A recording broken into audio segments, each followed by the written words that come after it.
Here on the grounds of Lindenwood Cemetery in Fort Wayne, you'll find one of the city's most visited grave sites. It's not one of a former mayor or founding father, but an African prince who inspired a local university to develop its worldwide mission.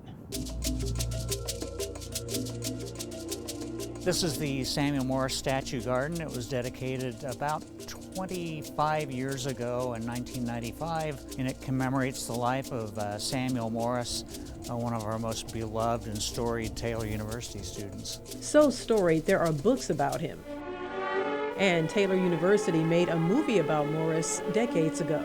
Angel in Ebony tells Morris's start as Prince Kaboo 130 years ago in Liberia.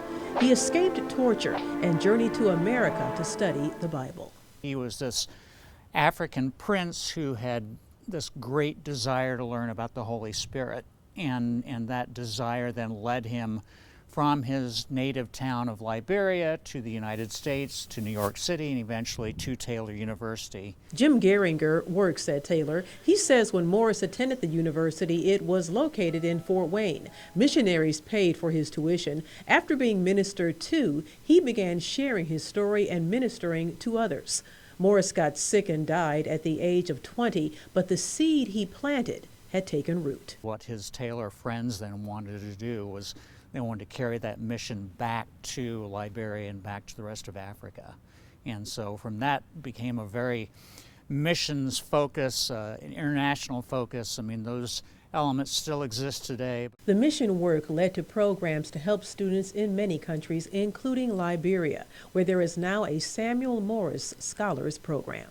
I started with this first stage when he was a captive. In the late 1980s, artist Ken Redan was contacted to start work on a memorial in Morris's honor. So I called this moment of truth when he first realized he mattered. There's a higher power. Redan researched and decided to create several pieces to illustrate the sunrise and sunset of Morris's spiritual journey. All three together then give the background for his arrival and his effect as a student.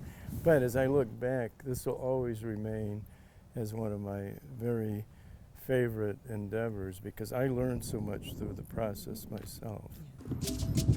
In Fort Wayne at Lindenwood Cemetery, you'll find Morris's gravesite in Section 14. Here it's among grave sites of other Africans who made Fort Wayne home.